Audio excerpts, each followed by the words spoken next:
Après Wano, nous savons que Luffy est littéralement devenu un dieu. Mais que se passerait-il si nous prenions les fruits du démon les plus OP de l'univers de One Piece et que nous les donnions aux membres de l'équipage qui n'en ont pas? Le mangaka de la série, Eiichiro Oda, a en fait révélé certains de ses choix dans les rubriques SBS. Mais aujourd'hui, on va aller encore plus loin. Et croyez-moi, quand on arrivera à Nami, vous comprendrez pourquoi Oda n'a pas déjà donné un fruit du démon à chaque membre de l'équipage. Pour commencer, parlons du vice-capitaine, le roi des enfers, Roronoa Zoro. Dans un SBS, Oda a mentionné que l'épée de Zoro mangerait le fruit du dragon de Kaido. Et c'est vrai, une épée qui se transforme en dragon, c'est cool, mais c'est un peu gadget. Nous, on veut que ce soit Zoro lui-même le monstre. Si Zoro devait manger un fruit, il n'y en a qu'un seul qui correspond à sa philosophie de devenir l'arme ultime, le Supa Supa no Mi, aussi appelé le fruit du tranchant. Oui, le fruit détenu à l'origine par Mr. Un d'Asbonez.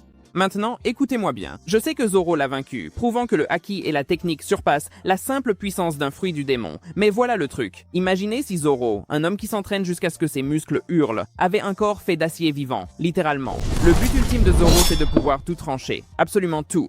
Avec le Supa Supa no Mi, il devient lui-même l'épée. Chaque coup de pied, chaque point, chaque charge devient une attaque tranchante. Croyez-le ou non, ce n'est que la partie émergée de l'iceberg. Maintenant, imaginez si Zoro éveillait son paramétia. Il pourrait transformer son environnement en un cimetière d'épées. Imaginez Unlimited Blade Works, mais dans One Piece. Zoro pourrait faire apparaître des lames depuis le sol, les murs, même l'air lui-même. En plus, pensez à son style à 3 sabres. Il tient une lame dans sa bouche. Avec ce fruit, il pourrait transformer ses bras en lames, ce qui lui donnerait en fait un style à 5 sabres, ou même à 9 sabres, sans même avoir besoin d'Ashura. Et pour la défense, il devient aussi dur que l'acier en permanence. Combinez cela avec son haki de l'armement, et vous obtenez une défense que même Kaido aurait du mal à briser. Il devient en quelque sorte une lame noire vivante. Dans ce monde, décrocher le titre de plus grand épéiste du monde deviendrait le droit biologique de Zoro. Techniquement, deviendrait-il aussi la plus puissante épée du monde? Ensuite, nous avons le dieu lui-même, Usopp. Maintenant, je vais vous expliquer dans un instant pourquoi son fruit est controversé. Mais d'abord, voyons ce qu'Oda a suggéré. Oda a suggéré le fruit des poches pour Usopp, ce qui est utile, bien sûr, un stockage infini pour ses gadgets, mais c'est là que ça devient intéressant. Usopp est un tireur d'élite. Son travail est d'atteindre la cible, quelle que soit la distance, quel que soit l'obstacle.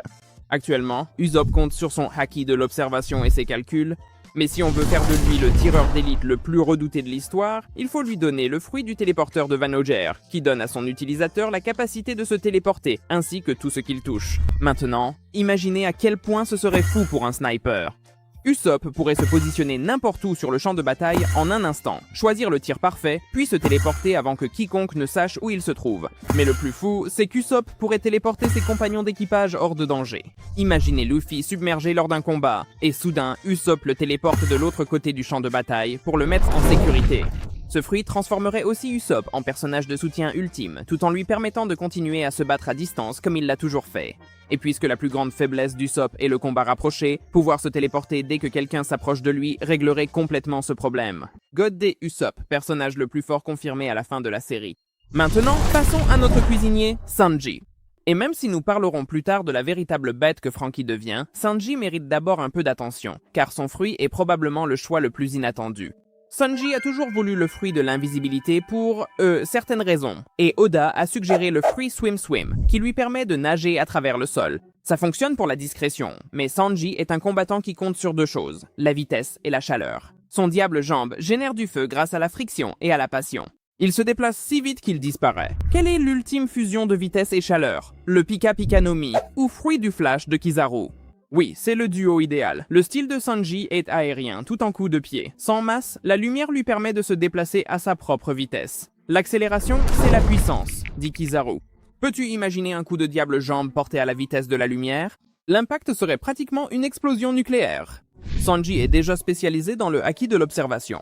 Combiné avec la capacité de se transformer en lumière, il serait intouchable. Il traverserait le champ de bataille, sauverait Nami et frapperait un commandant Yonko avant que sa cendre ne tombe. Avec le Skywalk et le fruit de la lumière, il filerait dans les airs comme un éclair. Il pourrait tirer des rayons laser avec ses yeux ou ses pieds. Mais surtout, Sanji est le stratège MVP de l'équipage. Il disparaît souvent pour saboter l'ennemi. Être fait de lumière lui permettrait de passer par les trous de serrure, de se réfléchir sur les miroirs et d'infiltrer n'importe quelle base instantanément. Bien que le fruit Swim Swim corresponde à l'aspect furtif, le Pika Pika no Mi s'accorde parfaitement avec le style de combat de la Jambe Noire. Il deviendrait en quelque sorte un Super Saiyan. Maintenant, c'est là que les choses deviennent vraiment super. Celle-ci, c'est vraiment l'association parfaite. Oda a donné à Franky le fruit des bras, le fruit de Baby 5, qui permet de transformer des parties du corps en armes. C'est cool, mais Franky est déjà une arme humaine. Il s'est construit ainsi lui-même. Il n'a pas besoin de magie pour transformer sa main en pistolet. Il a installé un pistolet. Ce dont Franky a besoin, c'est d'un moyen de manipuler les matières premières de son métier. Il lui faut le Jiki Jiki no Mi, autrement dit le fruit du magnétisme. C'est le fruit d'Eustas Kid. Franky est charpentier naval et cyborg. Tout son corps est en métal. Avec ce fruit, il aurait un contrôle total sur son propre corps sans avoir besoin d'hydraulique ou de cola. Il pourrait se réassembler instantanément. Mais pensez à son général Franky Shogun. Actuellement, il doit le garder amarré au Sunny. Avec le fruit du magnétisme, Franky pourrait attirer de la ferraille depuis des navires ennemis, des cuirassés de la marine ou des bâtiments détruits et former un robot géant instantanément. Il ne serait même pas limité à la taille du général Franky. Il pourrait construire un mecha de la taille de Pika. Franky adore le docking.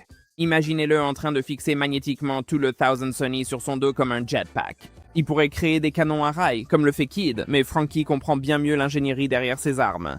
Il pourrait créer des machines complexes en mouvement simplement en magnétisant des pièces. L'éveil de ce fruit lui permettrait de magnétiser l'environnement. Il pourrait retourner les armes de l'ennemi contre eux, ou simplement magnétiser un adversaire au sol pour l'empêcher de bouger pendant qu'il le frappe avec un Radical Beam.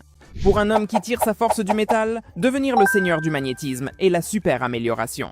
Maintenant, on arrive au truc vraiment abusé. Nami est déjà un canon de verre. Elle frappe comme un camion avec Zeus, mais elle ne peut pas en encaisser un seul. Elle contrôle la météo grâce à la science. Il y a un fruit qui surpasse tous les autres pour elle. Et honnêtement, je suis d'accord avec le consensus populaire ici, mais pour une raison différente. Le Goro Goro no Mi, aussi appelé le fruit du tonnerre d'Enel.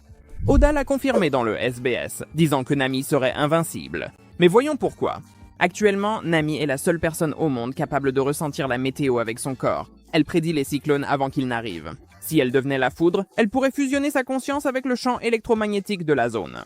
Elle pourrait entendre les conversations grâce aux ondes électriques, tout comme Enel. Mais contrairement à Enel, Nami comprend la science météorologique. Elle pourrait surchauffer l'air pour créer des zones de basse pression, générant ainsi des tornades instantanées. Elle créerait des nuages d'orage sans Zeus, qui aimerait pourtant son énergie. Sa vitesse d'éclair résoudrait enfin son manque de mobilité. Elle peut devenir électricité et esquiver les attaques.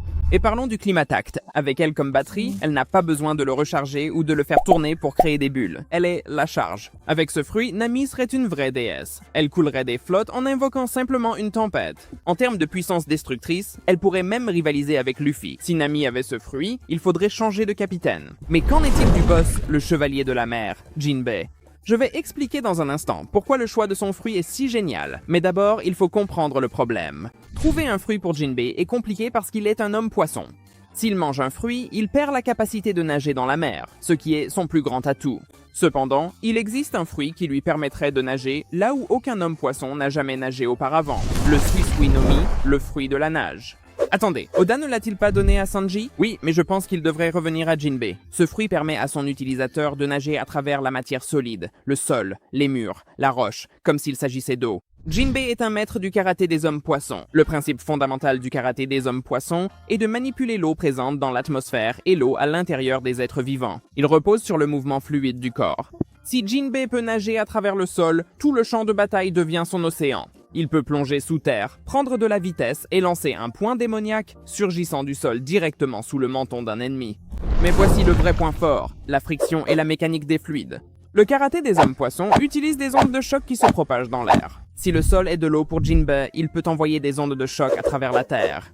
Il pourrait frapper un bâtiment du côté gauche, et l'onde de choc traverserait les murs de pierre pour atteindre un ennemi du côté droit. Il devient un requin terrestre. Il conserve sa force et sa vitesse d'homme-poisson, mais maintenant il n'est plus limité à la côte.